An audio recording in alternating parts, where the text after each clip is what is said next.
Hello! So I wanted to make a video about this synthesizer and this record. This is the miniKORG 700S, first released in 1974, and this is the debut single from Daniel Miller, aka The Normal, and the very first release on Mute Records from 1978.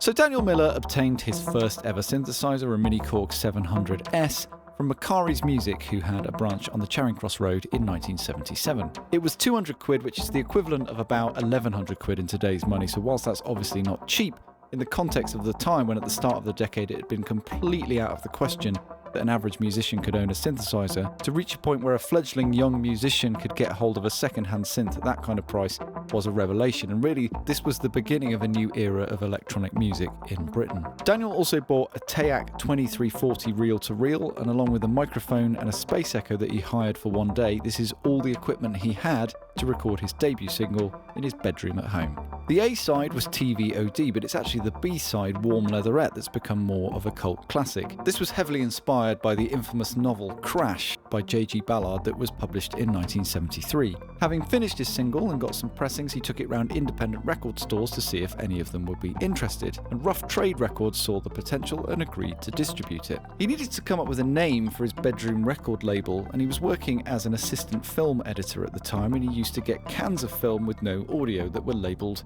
Mute Film, and so he thought this would make an interesting and tongue-in-cheek name for a record label, and so this became Mute 001. And perhaps much to Daniel's surprise as anybody else's for an experimental record recorded in a bedroom, it wound up shifting thousands of copies, getting reviewed, and it even caught the attention of John Peel, who played it on BBC Radio. And a couple of years later, Warm Leatherette was covered by Grace Jones. And so was the beginning of a 4-decade career to date as a respected artist, producer, and label owner, bringing us some of our most cherished artists and recordings.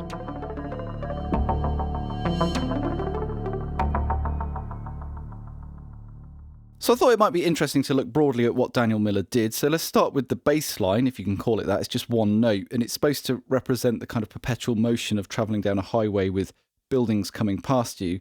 So on the miniKORG 700S, you've got this section, which is exactly the same as the earlier miniKORG 700, and then you've got this second effects section, which is what makes it the 700S. So let's do this section first. So we've got a sawtooth wave on the oscillator at 16 feet. Very nice. We've got the envelope set to the shortest attack time and the maximum singing level, and we've set sustain long on the top, which is the overall envelope time. Weirdly, sustain is release. We don't want sustain on, but we do want the longer envelope time. And then we're going to turn on expand, which is envelope modulation of the filters, and bright, which is resonance for the filters. And then we're going to turn on the effect, and we're going to set it to duet, which is a rather grandiose name for a second sawtooth VCO, which we've tuned 2 octaves up. That's that oscillator, and that's that one. So we find a blend of the two with the balance knob, something like that. And then the cliche thing to do would be to reach for the low-pass filter. But not Daniel Miller. Always want to subvert expectation. He went straight for the high-pass filter.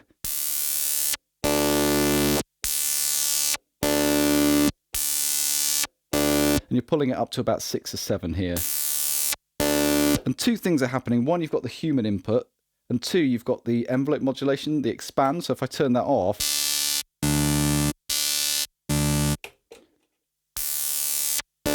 not the same. Okay, drums, he also used the miniKORG 700S. That's all he had. So it's not easy to do drum sounds on this, but you can. So we're going to set the oscillator to a triangle wave. We'd ideally turn it off, but you can't. So it's a soft wave, so it's the one that will be easiest to hide. We're not going to use a top section. We've set the envelope as tight as it will go, and we've closed both the filters. And then if you play a key down low, you get kind of a bass drum. If you start playing higher, you get higher drums, kind of congas. And if you start changing anything, it sounds too much like a synth note rather than a drum sound. So this is pretty much all you can do. It must have been basically what he did too. So for the snare part, we've got basically the same setup with the envelope, the shortest attack time, and then we've got the sustain level set to percussion, fittingly. We're not going to use this section. We're going to switch on to the effect and then put the slider all the way up, so we're only hearing the effect section. There's 2 noise options, tuned noise, which is interesting, and then just white noise, called noise 2. We've got some bandpass filtering, basically. We've come up on the high pass and come down on the low pass. And then you just hit the key and play around with the settings. You can make it more filtered, less filtered. But really, it's a pretty limited thing.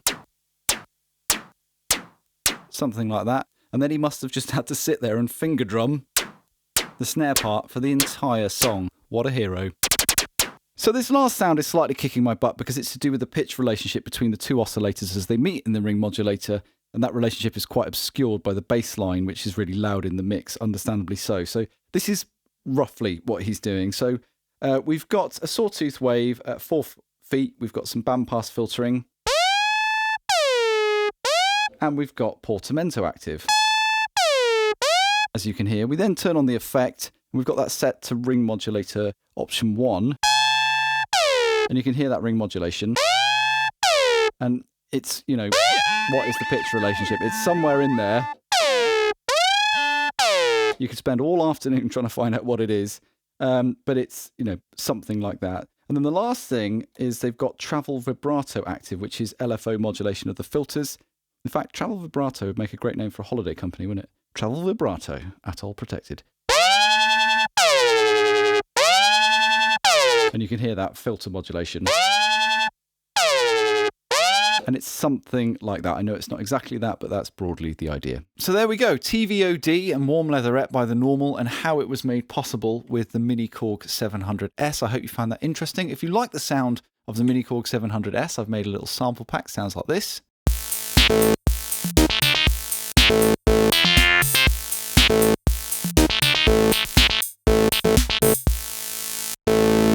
That is available on the top tier of my Patreon. Thank you to my patrons for their ongoing support. The last thing I'm going to do is my own cover version of Warm Leatherette. Thanks for watching.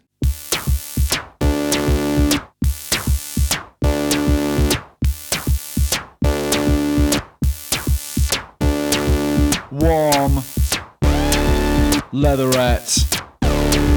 Warm Leatherette. Warm Leatherette. Warm Leatherette. See the breaking glass in the underpass. See the breaking glass in the underpass. Warm Leatherette. Warm Leatherette. Warm Leatherette. Warm Leatherette. Hear the crushing steel, feel the steering wheel. Hear the crushing steel, feel the steering wheel. Warm Leatherette. Warm Leatherette. Warm Leatherette. Warm Leatherette.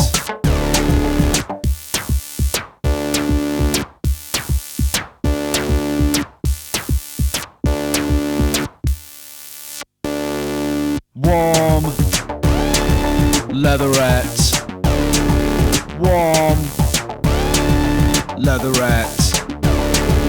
Warm Leatherette. Warm Leatherette. Warm Leatherette melts on your burning flesh. You can see your reflection in the luminescent dash. Warm Leatherette. Warm Leatherette. Warm Leatherette. Warm Leatherette. A tear of petrol is in your eye. The handbrake penetrates your thigh. Quick, let's make love before you die. On Warm Leatherette on Warm Leatherette. Warm Leatherette. Warm Leatherette. Warm Leatherette. Warm Leatherette. Warm Leatherette. Join the car crash set.